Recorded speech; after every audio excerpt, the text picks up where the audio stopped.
vendredi le 13 février. Vous êtes en direct sur les ondes de Radio Centre-Ville 102.3 FM avec votre émission du Mouvement Action Justice, une émission consacrée exclusivement à dénoncer les abus de pouvoir et les injustices dans notre société contemporaine, le Québec. Alors aujourd'hui, chers auditrices, chers auditeurs, nous sommes à quelques jours du 16 février, une date qui nous fait penser à un incident tragique qui a porté avec lui la vie d'un homme dépressif qui cherchait des secours après avoir voulu mettre fin à sa vie. Un scénario qui se répète souvent ici au Québec. Alors maintenant, composer le 911 pour avoir de l'aide peut facilement tourner au vinaigre et c'est dommage que les citoyens sont devenus craintifs devant cette option jugée trop risquée. Devant maintenant le nombre, devant le nombre de personnes dépressives, des personnes en crise, des personnes atteintes de troubles de santé mentale, une intervention policière a fait ses preuves, éliminer la cible et le risque est une priorité grandement pratiquée par le SPVM. Alors le gouvernement, pour apaiser justement les esprits, a soi-disant finalement rendit à cette évidence et donc il ne l'a remis plus en question. Une équipe de spécialistes participera dans des interventions policières de ce genre. Et notre hypocrisie, combien d'équipes nous devrons avoir? Impossible de répondre à cette question. Pourquoi? Parce que le problème est tout à fait ailleurs. Alors au Québec, nous avons des agents de paix dressés pour attaquer plus facilement que pour calmer des situations de crise et la notion de venir en aide à des victimes qui sont dans le besoin, dont la plupart du temps est tout à fait écarté. Alors qu'à force de se répéter, les bavures policières et particulièrement celles du service de la police de la ville de Montréal, le SPVM, démontrent que dans leur corps policier, il y a des agents qui ne sont pas faits, mais je dis bien pas du tout pour porter une arme. Autrement dit, accordons le port d'armes à des individus expose la vie des citoyens à un danger réel. Encore, les critères de recrutement dans une profession devront se baser essentiellement sur cette qualité qui peut faire toute la différence. Mais qu'est-ce que vous voulez? Ce n'est pas tout le monde qui souhaite réellement faire une carrière d'agent d'ordre ou d'un militaire, mais les ratés de la société ne trouvent pas mieux pour gagner leur vie. Et je veux dire certainement, justement, certains individus savent très bien qu'ils ne sont pas faits pour cette profession, mais devant le manque de choix et les capacités réduites, ils s'engagent dans cette voie yeux fermés. Regardez, par exemple, le chef des conservateurs à Ottawa, par exemple, il cible en ce moment des proies absentes d'esprit pour les attirer à s'engager dans l'armée. Il profite du taux de chômage, du décrochage scolaire, de la pauvreté pour chanter à ces pauvres malheureux la pomme de la patrie qui appelle au devoir. De quel devoir s'agit-il si ce n'est un stratagème de la ruse et en le promettant justement les portes du paradis pour se trouver dans le vide de l'incompréhension. Alors dans le corps policier, avoir le défaut du stress et la lâcheté n'est pas un motif de vous exclure de cette profession. Au contraire, c'est compatible à l'obéissance. Corps policier ou militaire, dans l'esprit de la ruse, il est de préférence, je dis bien de préférence, de ne pas engager des personnes qui remettent l'ordre, même s'ils soient abusifs et non convaincants en question. Alors, je m'écarte un peu, je reviens à mon sujet de ce matin. Dans quelques jours, nous allons être le 16 février. Et pour celles et ceux qui ont oublié, c'est l'anniversaire de la mort de Jean-François Nadreau, un homme de 30 ans qui a été abattu en 2012 par un agent du service de la police de la ville de Montréal. Un incident tragique, comme plusieurs d'autres d'ailleurs, qui a coûté la vie de cet individu qui avait pourtant besoin, en toute évidence, de l'aide à ce moment bien précis de sa mort. Alors, je vous rappelle, chères auditrices, chers auditeurs, que le lendemain de cette fusillade, des journaux nous ont livré un témoignage concernant cet incident, un témoignage basé sur un mensonge comme quoi une personne avait vu le policier au moment où il a fait feu sur la victime. Cette personne avait décrit que le policier n'avait pas d'autre choix que de tirer sur cette victime. Le problème, c'est que je suis allé personnellement 2 jours après cette tragédie sur le lieu et j'ai constaté qu'il serait impossible, je dis bien impossible, à cette personne qui a témoigné de pouvoir observer la scène vu la complexité étroite du lieu. Et je me suis demandé comment les médias qui ont rapporté un tel témoignage n'ont pas pu vérifier les dires de ce voisin et j'ai poussé un peu plus loin pour découvrir effectivement que tous les dires de ce témoin n'étaient qu'une invention. Et mes proches, je dis bien mes reproches étaient plutôt à ces journalistes qui n'ont procédé à aucune vérification pour appuyer ce témoignage. J'avais le sentiment qu'il y avait comme une sorte de complicité média-corps policier pour endormir les esprits sans que personne n'aperçoive un doute de questionnement. Dans un article justement publié le 16 février 2012 dans le journal de la presse intitulé « Un homme suicidaire abattu par les policiers du SPVM », on trouve ce témoin qui est soi-disant un voisin de palier. Cette information n'est pas vraie non plus. Bref, cet individu raconte être témoin de la scène et que Jean-François Nadreau aurait menacé un des policiers en essayant de le frapper avec un long couteau. Il ajoute encore un peu plus loin, les policiers n'auraient pu faire autrement que de tirer sur l'homme. Il se trouvait à moins d'1 mètre des policiers. Je ne vois comment les policiers auraient pu lui tirer dans une jambe. Alors, je répète, chers auditrices, chers auditeurs, ce témoin n'a tout simplement rien vu et son témoignage est totalement faux et mensongère. Les journalistes qui ont rapporté cette version sont encore pires que l'auteur de ce mensonge. Alors, dans d'autres postes de médias, chers auditrices, chers auditeurs, on rapporte que ce témoin avait vu de son balcon la scène alors qu'il n'y a aucun balcon dans cet immeuble encore. Bref, alors, dans cette fusillade, il y avait 2 choses. Un homme qui avait besoin de l'aide, sa conjointe avait composé le 911, non pas pour le faire exécuter par les forces, soi-disant de la paix, mais plutôt de le secourir. Second point, la seule version qui a pris le dessus de tout, c'est la version des policiers. Sur ça, rien de nouveau, puisqu'il s'agit d'un processus bien connu, bien pratiqué depuis très longtemps, et la meilleure, c'est qu'il fonctionne à chaque fois. Alors ce matin, nous avons l'occasion d'entendre la conjointe de monsieur Jean-François Nadeau, c'est Josiane. Bonjour Josiane, merci d'avoir accepté notre invitation. Alors elle est venue, elle était là justement avant et pendant et après la fusillade. Elle a accepté de répondre à nos questions et de nous faire connaître une version un peu, je dis bien un peu différente de celle des journalistes, des enquêteurs, des procureurs de la couronne, des commissaires à la déontologie policière. Bref, il ligne une directive au service d'un système un peu aveugle qui avance malgré tout. Nous avons également, on va essayer de communiquer avec le frère de la victime, Sébastien. Il a des choses à nous dire à propos de cette couverture médiatique qui a mis toute la responsabilité sur le dos de la victime et faire des policiers de la SPVM des héros de la dernière minute. Nous allons tenter également de rejoindre la propriétaire de l'immeuble de l'intervention policière où a eu lieu cette journée du 16 février 2012, Madame Samira Harfouch.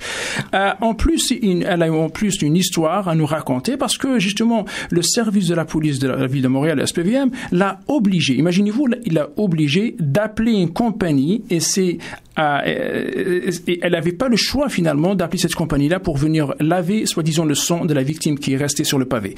Devant le refus, elle n'est nullement responsable, puisqu'elle n'est pas responsable de ce dégât. On lui a donné un ultimatum jusqu'à 19h, sinon les conséquences seront lourdes à son endroit. Elle n'avait aucun choix. Imaginez-vous, elle a déboursé environ $1,200 de sa poche. Alors voilà, donc, chères auditrices, chers auditeurs, pour avoir plus de précision, je vous invite à rester, à demeurer à l'écoute. Après notre thème musical, nous allons entendre les différents témoignages de ces personnes qui sont avec moi ce matin. Voilà, bonjour chères auditrices, chers auditeurs. Vous êtes toujours en direct sur les ondes de Radio Centre-Ville 102.3 FM avec votre émission des Mouvements Action Justice, une émission consacrée exclusivement à dénoncer les abus de pouvoir et les injustices dans notre société contemporaine. Et notre sujet aujourd'hui, vraiment, on va essayer d'écouter une autre version à propos de la mort de monsieur Jean-François Nadreau. Et j'ai en face de moi sa conjointe, Josiane Miette-Roger. Bonjour madame. Bonjour. Merci d'avoir accepté notre invitation. Donc, vous êtes là justement pour... je sais qu'il y a une vigile qui le 16... oui, le 16 février. À quelle heure? 18h. Déjà la mémoire de Jean-François Nadreau? Oui. Okay, bravo. Et maintenant, Josiane, vous, après 2 ans, je pense que vous avez pris un peu de recul et tout, vous réfléchissez mieux, vous êtes plus apte à répondre aux questions. Voulez-vous au moins nous décrire un petit peu c'est qui Jean-François Nadreau pour les gens qui le connaissaient pas? OK. JF, c'était un être à l'âme sensible. Donc, c'était quelqu'un qui avait beaucoup de capacités émotionnelles à ressentir ce que les autres ressentent. Oui. Il était toujours là pour sa famille, sa fille, son père. C'était un bon ami. D'ailleurs, il y a beaucoup de personnes qui appellent JF toujours aujourd'hui leur meilleur ami. Oui. Donc, c'était vraiment quelqu'un de doux et... il était attachant aussi. Oui, il était très attachant. Oui, c'était une bonne personne, JF. Est-ce qu'il était violent? Pardon? Est-ce qu'il était violent?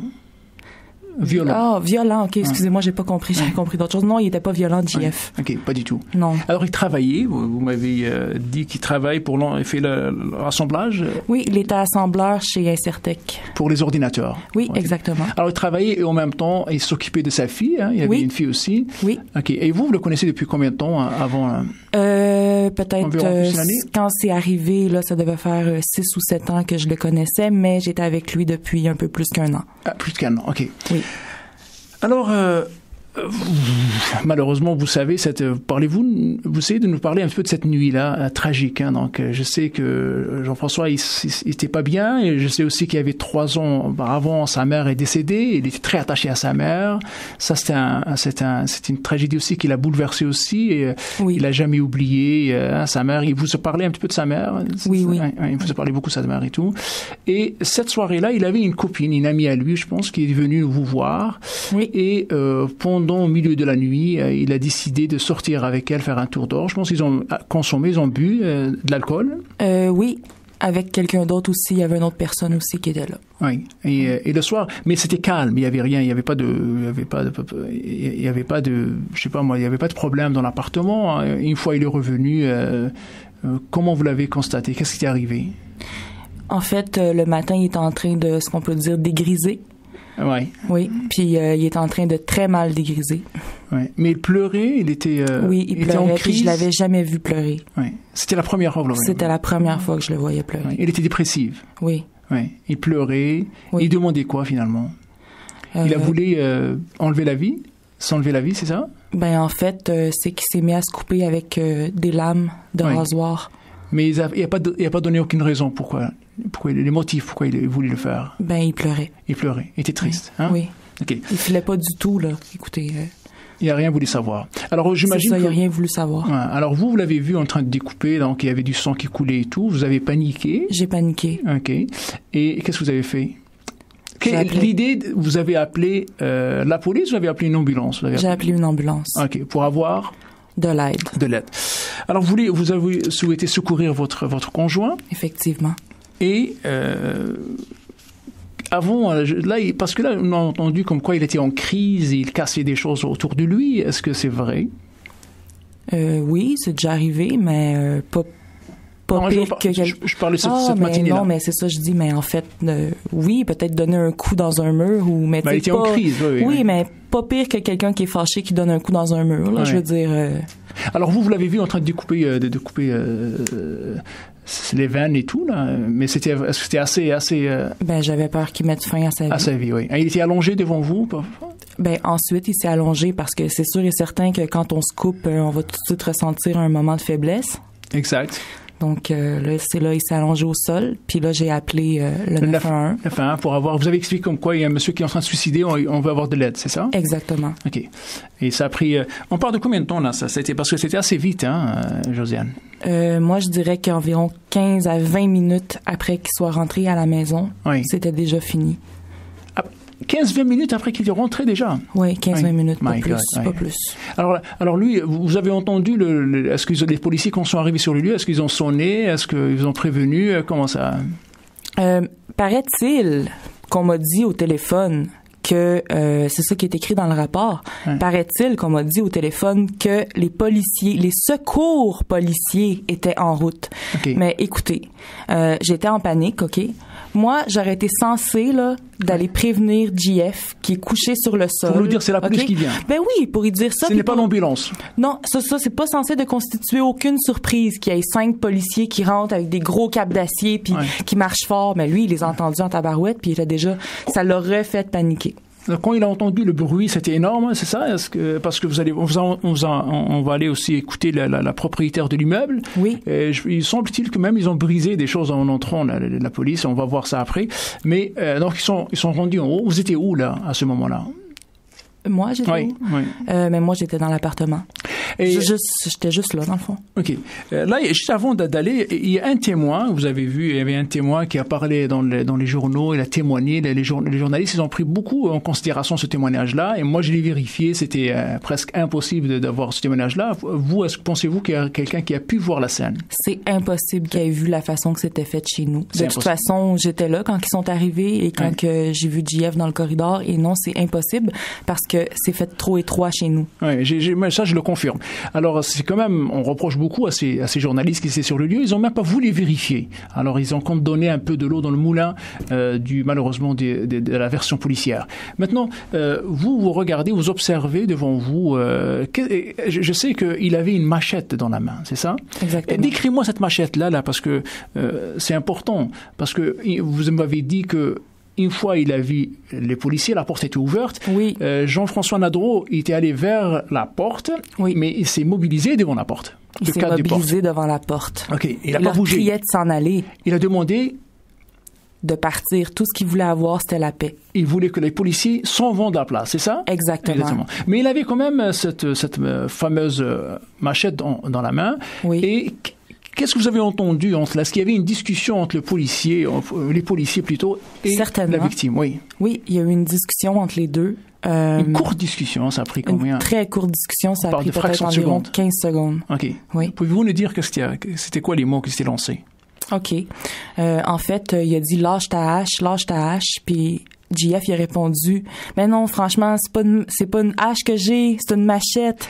En voulant dire qu'une machette, ça hache pas comme une hache. OK. Ça veut dire c'est comme rigolo. Lui, il a voulu... c'est dans le sens, une machette, parce que les gens qui écoutent, là, ils disent machette, c'est dangereux. Mais la machette, celle si vous pouvez la décrire, est-ce qu'elle était coupante? Non, c'était pas coupant, c'était pas aiguisé, puis je veux dire, c'était même pas dangereux. Si on la passe sur la peau de quelqu'un, est-ce que peut le couper? Non, justement, je veux parler de ça parce que je disais que ça pouvait être coupant, puis il me l'avait montré justement que ça coupait pas. Puis moi, j'avais même essayé, je l'avais passé sur ma peau pour être sûr que c'était pas dangereux, vu qu'on avait ça chez nous, pour voir si ça coupait. Et ça coupait pas? Non, elle coupait pas. Puis de toute façon, il l'aiguisait pas. Et justement, Jean-François Nadreau, sur la porte, il disait à ce policier-là, mais ça veut dire, on peut l'expliquer de cette manière-là, comme quoi, ce n'est pas une hache, je ne suis pas ici pour faire mal à personne, et de toute façon, c'est une machette qui ne coupe même pas. Exactement. Alors, mais quand on lui a demandé ça, c'est des mots qu'on dit, mais c'est à peu près la version de Jean-François Nadreau. Oui. Par contre, quelqu'un vous dit c'est pas une hache, il faut s'allumer là. C'est-à-dire ce n'est pas une hache, ça veut dire écoutez c'est une autre chose, ça veut dire qu'elle est moins dangereuse que vous pensez. C'est pas avec ça je vais faire quoi que ce soit. Exactement. Et le policier dit lâche votre machette. Et c'est justement à ce moment-là. Il a dit bouge pas. Oui, mais est-ce que il a bougé? Oui. Et comment il a bougé? Dans quel sens? Ben, il a bougé sûrement parce qu'il était nerveux, il savait juste plus quoi faire. J'ai même pas entendu un mot, il a même pu reparler. Fait que c'est sûr et certain que tout ce que Jean-François voulait, c'était la paix. Moi, je l'ai vu immobilisé dans le cadre de porte, j'étais dans l'appartement. Oui, mais je sais, oui. Bouger, qu'on veut dire bouger. Est-ce que bouger, là, il a été allé vers le policier l'attaquer ou bouger dans quel sens? Non, il était immobile dans le cadre de porte. Et vous avez dit qu'il a bougé. Expliquez-nous, c'est quoi, dans quel sens il a bougé? Il a été trop nerveux. OK. Donc, il a voulu lâcher l'arme. Voilà. Mais c'est là que le policier a tiré parce qu'il était trop nerveux. OK. Alors, on comprend, il était nerveux, le policier le voit avec du sang dans les mains et tout, parce qu'il venait de quand même faire une tentative de suicide quand même, avait juste la vue du sang, la vue qu'il y avait, et à ce moment-là, Jean-François Nadreau, selon votre version, selon ce qu'on a compris, à ce moment-là qu'il a voulu jeter par terre la machette, c'est là où le policier a fait feu. Exactement. Mais est-ce que, selon vous, Madame Josiane Muette, est-ce que vous avez vu à un moment donné que Jean-François Nadreau a été allé lancer vers le policier? Non. En aucun moment? Non. Il n'a pas bougé du cadre de la porte? Non. OK. Vraiment pas. Il n'a pas bougé du cadre de la porte, puis justement, l'endroit où il a été abattu, il y avait presque encore une partie de son corps dans l'appartement, là, presque. Okay. Il frôlait. Parce qu'il est tombé. Il frôlait l'appartement. OK. Oui. Ça veut dire, avec ça, vous pouvez prouver comme quoi il avait comme une partie de son corps qui était à l'intérieur de l'appartement, finalement. Oui. Puis il a pas continué à parler parce que il était extrêmement nerveux. Fait que le dialogue entre les policiers et lui s'est vraiment fait rapidement. Donc, c'est sûr que c'est un réflexe lâche de tout de suite tirer dans le thorax comme ça puis de laisser aucune chance à la victime. Surtout que la victime a été... Ce que je veux dire aussi, c'est que la victime a été impressionnée par l'arrivée. Donc, on a une personne en crise. Non, mais en fait, une personne en crise va tout de suite encore plus paniquer. Tout à fait. C'est ça. Oui, surtout dans le cas de Jean-François Ladreau. Oui, mais c'est la dernière chose qu'on veut voir, des uniformes de police quand on est dans cet état-là. Mais je comprends aussi que, à la vue de la machette dans la main, à la vue de Jean-François Ladreau avec les mains ensanglantées, avec comme du sang et tout, le policier, j'imagine aussi, le policier a paniqué. Et justement, cette panique-là qu'il avait essayé de le faire reculer, et sur le fait de cette panique-là, on imagine que le policier a fait feu directement. Il n'y a même pas de... Oui, parce que JF, il a bougé, mais c'est parce qu'il était nerveux qu'il a bougé. Il n'était pas en train d'attaquer. Il voulait juste qu'il s'en aille. D'ailleurs, il l'aura dit. Donc, c'est clair qu'il y a eu une grosse injustice, puis que ça devrait pas être les personnes qui devraient intervenir à ce moment-là. Madame Josiane Miette, ce que je veux savoir maintenant, on a lu les versions des médias, on a lu partout un petit peu, et on essaie de tous mettre la responsabilité sur Jean-François Ladreau, justement. C'est comme quoi c'est lui qui a cherché son propre malheur. Comment pouvez-vous répondre à ça? Je suis pas d'accord avec ça. Parce qu'une personne qui veut toujours vivre, qui veut avoir de l'aide, va pas faire ça premièrement devant des gens. Oui. Donc c'était vraiment juste pour obtenir de l'aide. Pour vous, c'est ça? Non, mais c'était pour obtenir de l'aide de quelqu'un qui soit capable de dealer avec une situation de crise. Oui. Pour vous, Madame Miette, vous êtes certaine que Jean-François Ladreau n'a pas cherché à mourir ce moment-là, mais a cherché à avoir du soin, de l'aide. C'est sûr qu'il voulait de l'aide. Oui. Vous êtes une personne plus proche. Certain. Oui. Et comment vous vivez jusqu'à présent cette injustice? C'est sûr qu'avec le temps, je suis un peu plus capable d'en parler avec du recul. Oui. Mais ça a été très difficile, puis ça l'est encore. Oui. Et votre version, on n'a pas entendu toujours souvent votre version, on a entendu d'autres versions, mais pourquoi vous étiez un petit peu absente du cercle des médias? Pourquoi on vous a pas entendu vos versions sur le fait? Parce que j'étais trop en état de choc, donc je suis partie de l'appartement, puis je suis plus jamais retournée. Donc j'ai fait d'autres personnes vider mon appartement. Vous n'avez jamais voulu, jamais voulu y retourner. Remettre le pied dans cet appartement-là? Non. Hein? Non. C'est dommage.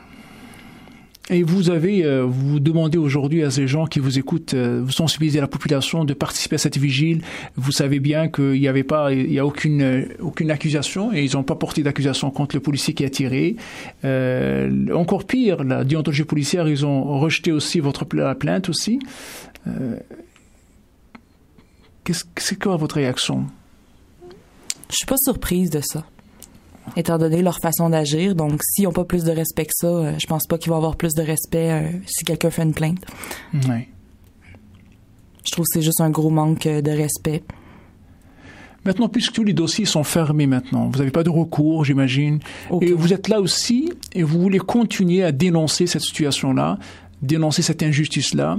Vous êtes en train de préparer avec le COBP, vous êtes en train de préparer une vigile et tout à la mémoire de votre conjoint.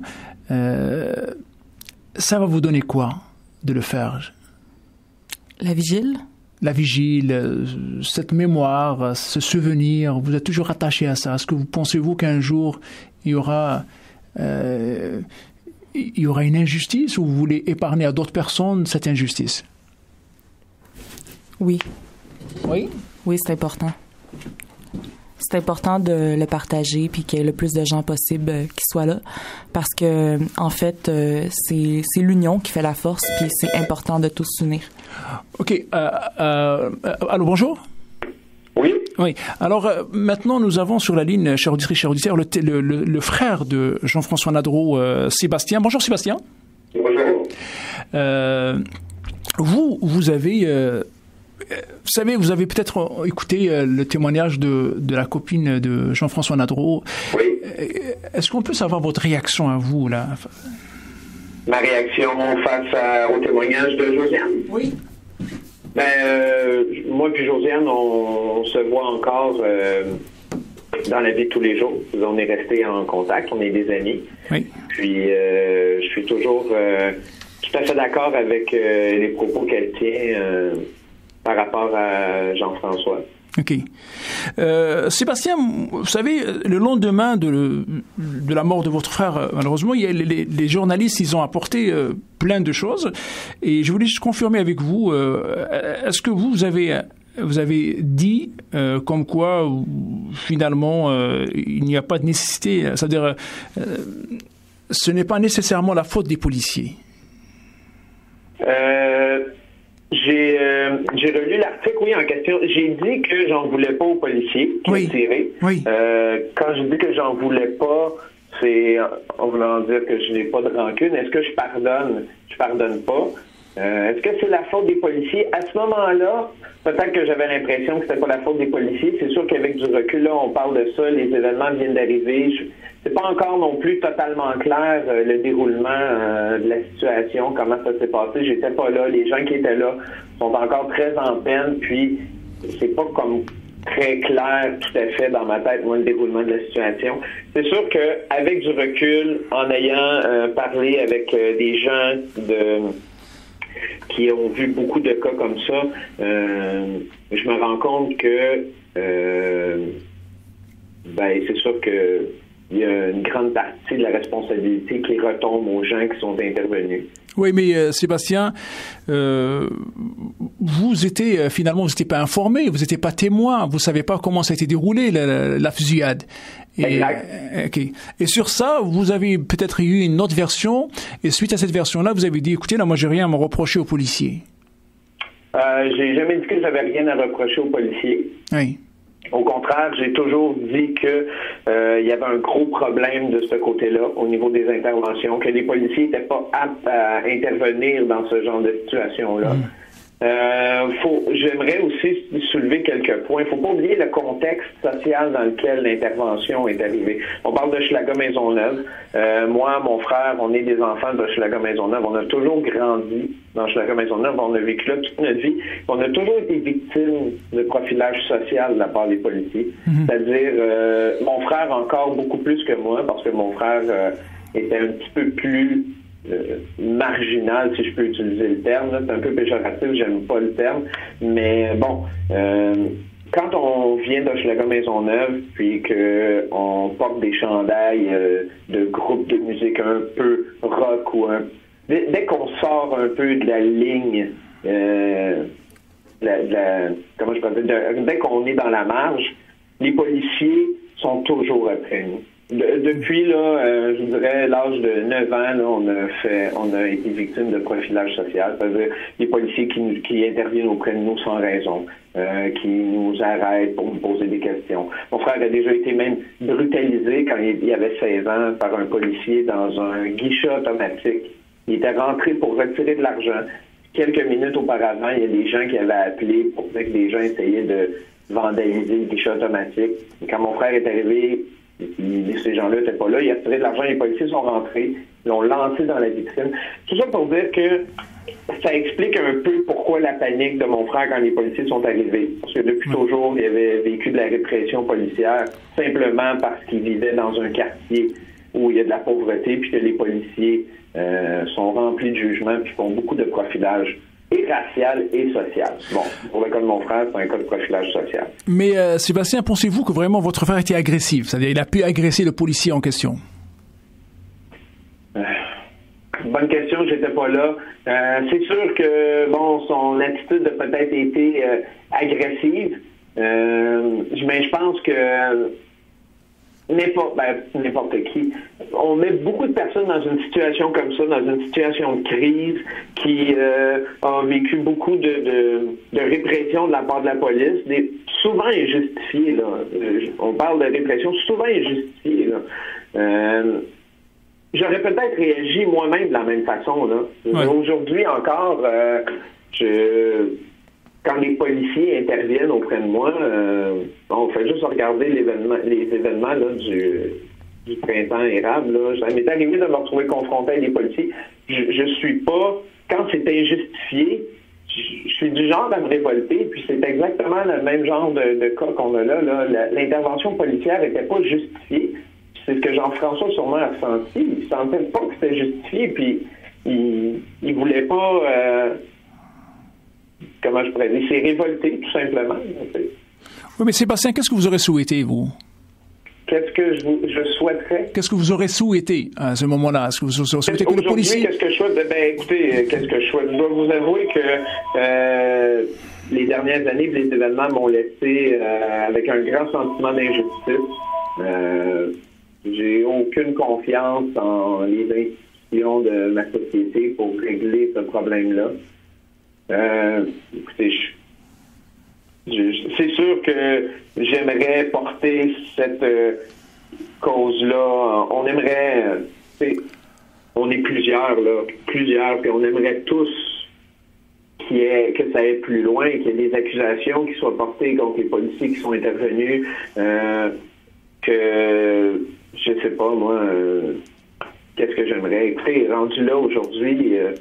J'aimerais juste que l'impunité, ce soit pas impuni, juste comme ça, parce que là, on peut abattre. Parce que le message que ça envoie, c'est que les policiers peuvent sortir leur fusil, se cacher derrière leur fusil, tuer quelqu'un, puis rester impunis. Puis plus l'impunité va être présente, plus les policiers vont pouvoir sortir leur fusil, puis abattre des gens. Oui.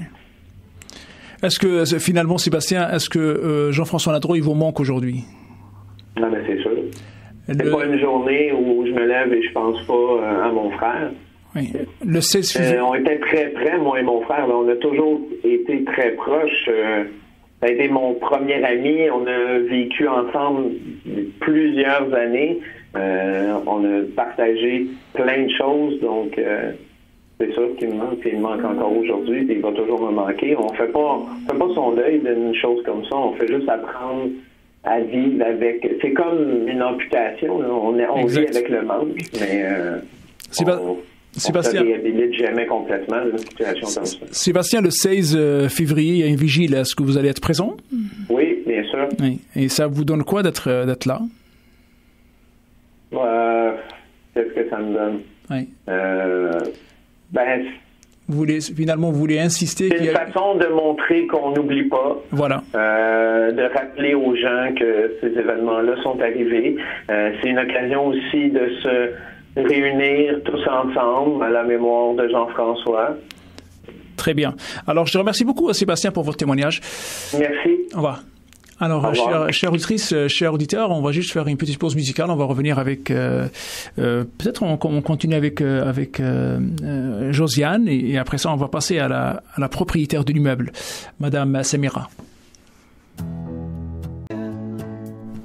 Rebonjour, chères auditrices, chers auditeurs. Vous êtes toujours en direct sur les ondes de Radio Centre-Ville, 102.3 FM, avec votre émission du Mouvement Action Justice, une émission consacrée exclusivement à dénoncer les abus de pouvoir et les injustices dans notre société contemporaine, le Québec. Alors aujourd'hui, nous sommes toujours avec une autre version, justement, de la mort de Monsieur Jean-François Ladreau, et j'ai toujours ici, face de moi, Madame Josiane Muette-Roger, c'était sa conjointe.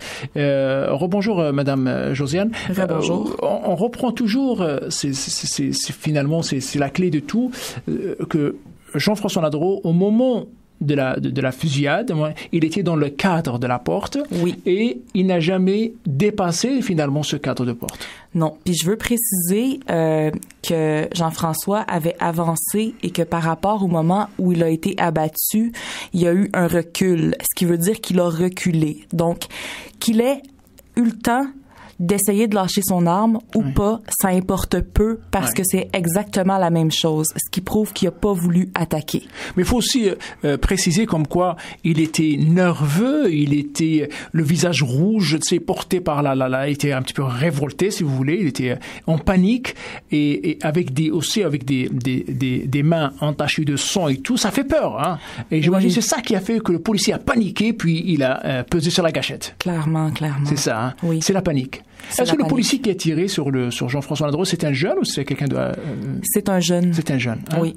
Et c'est ça le problème qu'on a. Oui. Donc, c'est la panique. Écoutez, on va juste parler maintenant directement avec la propriétaire de l'immeuble. Bonjour, Madame Samira. Oui, bonjour. Merci, Madame Samira, d'avoir accepté de répondre à nos questions ce matin. Donc, vous êtes la propriétaire de l'immeuble où Jean-François Ladreau a été abattu le 16 février 2012. Est-ce que vous connaissez ce gars-là, ce monsieur-là? Bien sûr, je le connais. Comment pouvez vous le décrire aux auditeurs qui vous écoutent ce matin? Moi, je trouve qu'il était vraiment un gars gentil. OK. Avez-vous... Il n'y a aucun problème avec lui. Mais est-ce que vous avez eu aperçu à un moment donné qu'il était violent en aucun moment?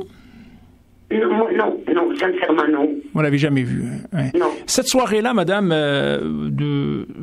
cette soirée-là, est-ce que vous avez est-ce que vous avez entendu, vous êtes témoin de chicane ou... Il y avait un chicane le matin, la journée même. Okay.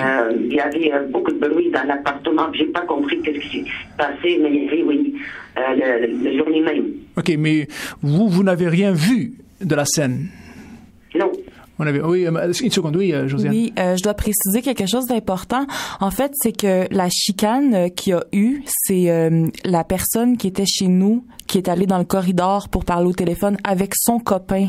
OK. Donc, c'était pas une chicane à l'intérieur de la maison. Exactement. Okay. Ça s'est passé dans le corridor, puis elle parlait au téléphone. Il était comme 7h, 7h30, puis elle parlait quand même assez fort. Oui, Madame Samira, alors elle nous explique un petit peu la conjointe de Jean-François Ladreau, comme quoi c'est une amie qui était dans l'appartement, qui est sortie dans le corridor et qui a parlé, chicané au téléphone, finalement. J'ai vu cette amie après la police quand il a tiré M. Nadeau. Oui, mais Jean-François Ladreau, vous n'avez rien vu de cette scène-là, de la fusillade? Non, mais j'étais en arrière de la police, mais j'ai pas vu. Exactement. J'étais en arrière de la police, mais j'ai pas vu vraiment. Vous, votre immeuble, Madame Samira, votre immeuble, les gens, parce qu'il y a quelqu'un qui a dit qu'il a vu toute la scène. Est-ce que c'est possible quelqu'un qui peut voir, hein, parce que c'est étroit, hein, vous avez non, on ne peut pas voir, non. Il y a personne qui peut voir quoi que ce soit, hein? Non. Voilà, parce qu'il y avait quelqu'un qui a dit des mensonges finalement, et c'est malheureusement les journalistes, ils ont rapporté un mensonge qui n'était pas finalement vrai. Est-ce que c'est exact que personne ne peut voir la scène directement? Non, exact. Il n'y a pas de balcon dans l'appartement, comment il peut voir? C'est ça, ils ont parlé de balcon alors qu'il y a des fenêtres, et même la scène, le corridor est tellement étroit que c'est impossible que quelqu'un peut observer ou être témoin de quoi que ce soit. Absolument, c'est vrai. C'est très, très petit le couloir, il ne peut pas voir. À part celui qui est en face du policier, il ne peut pas voir. Peut-être il l'a vu. Mais ce témoin-là qui parlait comme quoi il a vu, il ne peut pas être entre le policier et la victime. Exactement. Madame, on revient maintenant un petit peu à il y a aussi quelque chose qui est un petit peu révoltant aussi, que les policiers sur le lieu après le drame, après que la victime a été transportée à l'hôpital, ils vous ont demandé de nettoyer le lieu. Est-ce que c'est exact? Oui. OK. Et qu'est-ce que vous avez... On m'a obligé à nettoyer la place avant 7h le soir. Alors, moi, je comprends pas. Qui a fait la gaffe? Est-ce que c'est vous qui a tiré sur Jean-François Ladreau ou c'est la police? Non, c'est vraiment la police. Et, puis moi, j'ai dit à la police qu'il m'a obligé à amener une compagnie. Je dis, mais je connais aucune compagnie.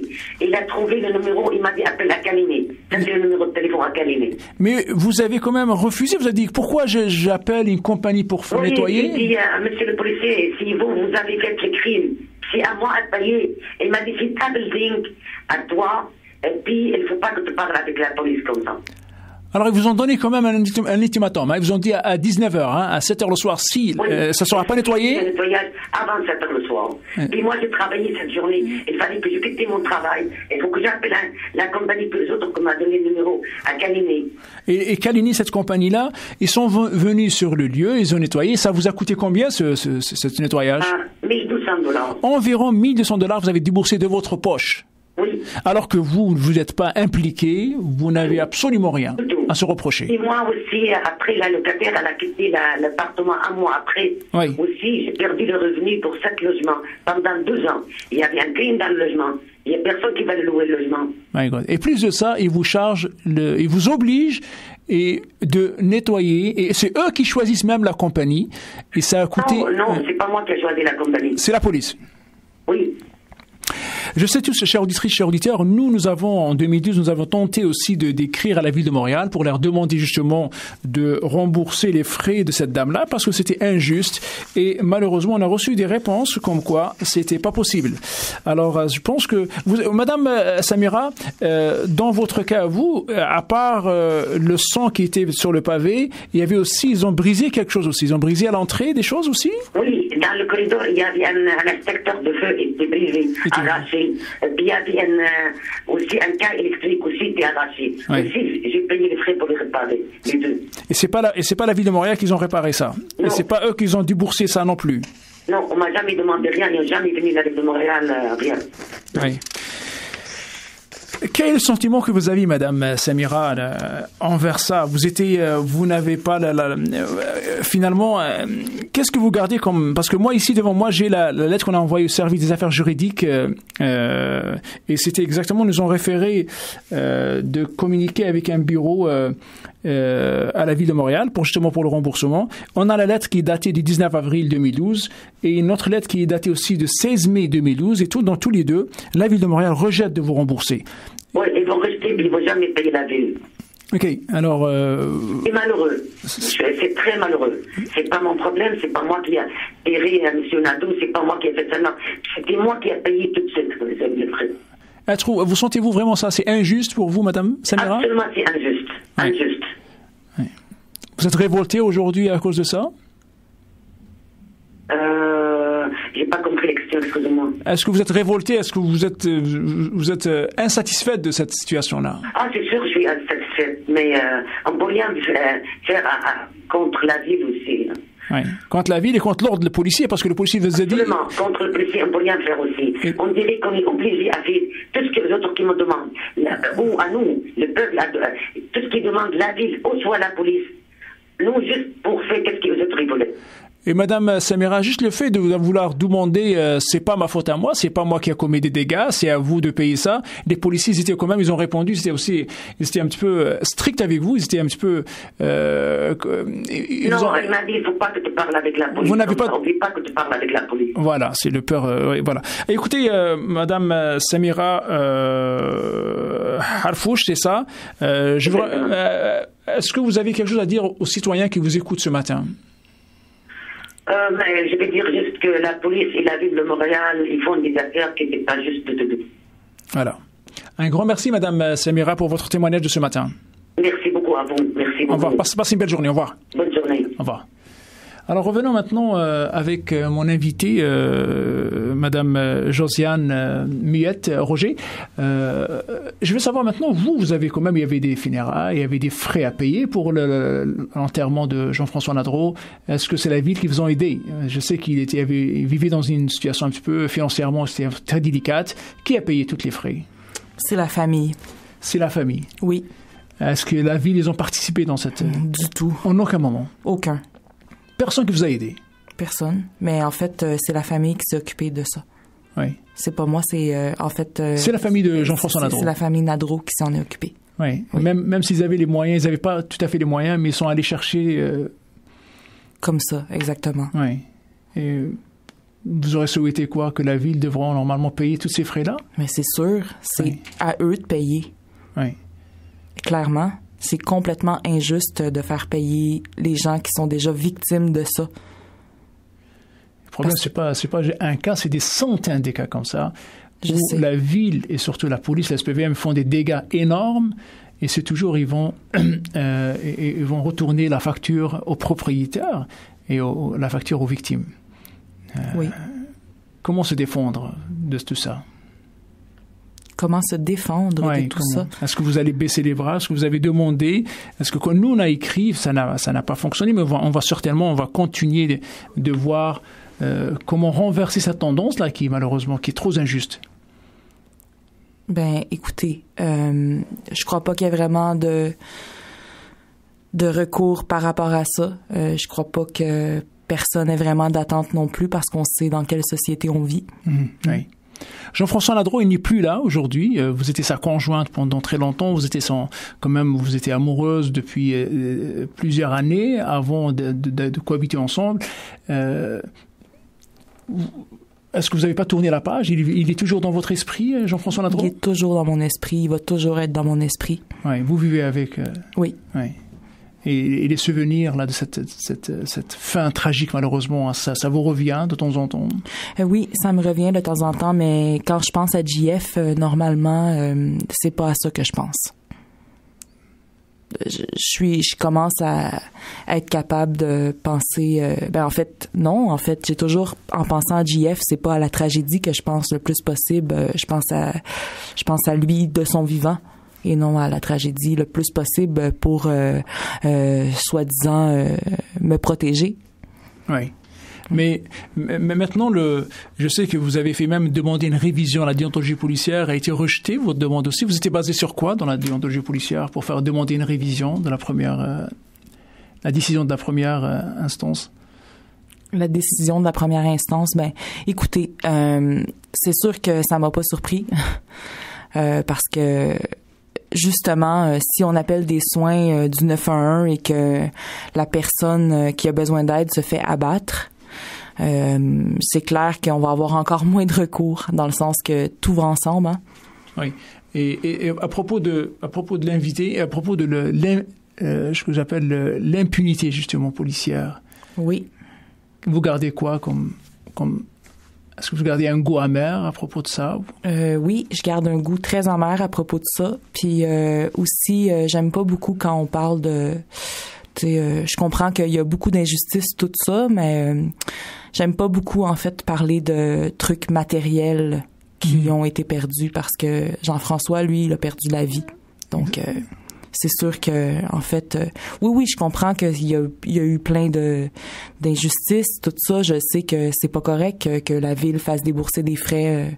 Je le sais, sauf que. Mais la vie, oui. La vie de Jean-François Ladreau n'a pas de prix non plus. Non, c'est ça exactement. C'est parce que sa vie, elle avait vraiment pas de prix. Dans quelques jours, on part du 16 février. Il y aura la vigile. Les gens qui vous écoutent, pour les inviter à assister à cette vigile-là, je vous laisse le micro, Madame Muette. À vous de inviter ces gens-là qui vous écoutent ce matin, d'être là le 16. Voulez-vous donner l'adresse, l'endroit et peut-être donner un mot chaleureux pour que les gens peuvent se déplacer sur le lieu? Oui, certainement. En fait, ça va se passer au coin de la rue Valois et Ontario, à la place Simon-Valois. Vous répétez l'adresse, s'il vous plaît? Il n'y a pas vraiment d'adresse, en fait. C'est la place Simon-Valois. Okay. C'est comme un petit parc, entre parenthèses. Oui, OK. Donc, c'est ça. C'est au coin de Valois et Ontario. À quelle heure? C'est à 18h. OK. Oui. Puis, c'est sûr que plus il y a de gens qui seront là pour nous soutenir, ceux qui restent, en fait, mais plus on va être content. Et c'est important pour nous de passer le message et de pas oublier qui était JF et de le commémorer. Puis plus qu'il y aura de gens, plus que on sera satisfait. Voilà donc, chères auditrices, chers auditeurs, sur cette fin. Alors, je vous dis merci d'avoir été à l'écoute et on vous invite à assister à cette vigile qui se déroulera le 16 février 2012 à 16h. J'aimerais bien remercier mon invitée, Madame Josiane Muette-Roger, d'avoir accepté et de se déplacer justement ici pour partager avec vous ces souvenirs et ce témoignage. Merci beaucoup aussi au frère de Jean-François Nadreau, Sébastien, qui a aussi donné un éclairage. Un grand merci aussi à madame la propriétaire justement de la bâtisse où il y a eu lieu l'intervention policière, madame Samira Harfouch. Et à mon nom, alors je vous dis, chers auditrices, chers auditeurs, je vous donne rendez-vous à la prochaine émission. Sur ça, je vous dis passez une excellente fin de semaine. Au revoir.